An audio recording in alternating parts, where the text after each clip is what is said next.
In the Viking era of the North and Baltic Seas of Europe, most sea trade, exploration and colonization was done by the Norse Knar, as I told about in my video What is the Viking Longship and Knar.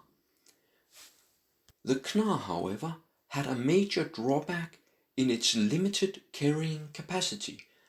This is why it would be replaced by the Hanseatic Kog. The Kog is not an elegant ship by any means, nor does it handle well, but it could carry a lot of goods for the time, and that was its main and only purpose. The Kog was not built by fishermen or settlers, nor by adventurers. It was built by the German tradesmen of the Hanseatic League. These traders only had a single goal in mind for their ships.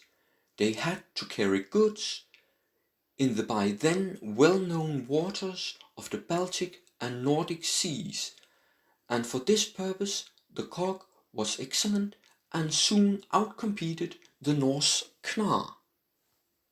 Aside from being able to carry a lot of goods, the Kog also had high sides that made it difficult to board for attackers. Another important thing for the merchants who feared pirates. The Kog thus was rounded and had high sides like the barrels that were its standard container for shipping. The Kog was thus the medieval equivalent of the modern container ship, and the barrels the equivalent of the modern shipping container. It was made to carry goods cheaply, and it did so very well. Like its predecessor the Knar, the Kog was clinker-built, unlike the carvel-built ships of the Mediterranean and Iberian Peninsula that would later replace it. It is clinker-built on the left and carvel on the right. For more on clinker-built, see my video What is the Viking Longship and Knar. Like the Knar, the Kog also had only a single mast and a square rig, making its maneuverability very limited.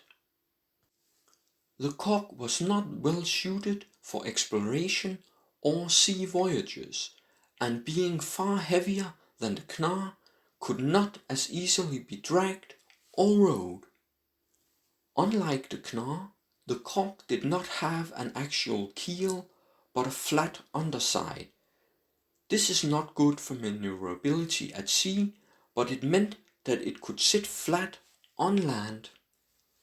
This might seem strange, but it meant that this large vessel was able to beach on the low waters of northern and central Europe. It could simply sail in at high tide, and when low tide came, it would stand upright on the ground and could be unloaded, and the flat underside also meant that it did not stick deep in the water.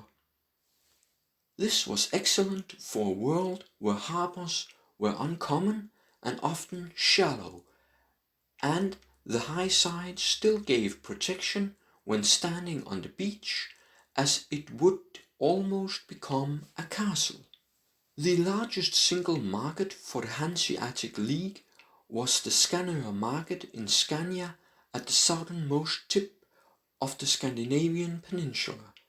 This was the single market that brought together the largest number of ships in one place.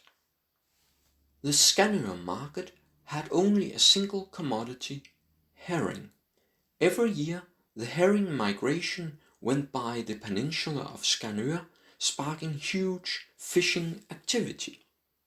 The Hanseatic Kogs could beach directly on the shallow shores of the peninsula, bringing barrels and salt to salt down the herring for transport down through Europe.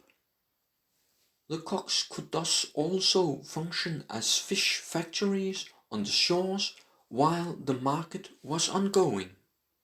The Kog just served its purpose very well and was efficient at earning money for the merchants of the Hanseatic League and dominated the commerce of the North Sea and the Baltic through the Middle Ages.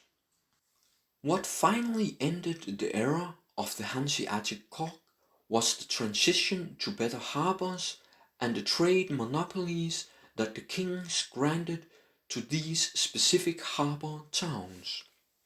This meant that beaching the ship became less important, and at the same time the Dutch brought the much more maneuverable Iberian caravel to the Nordic waters. The caravel was far superior to the cock on the sea and could traverse the open ocean and tack into the wind, thus being much less dependent on the direction of the wind.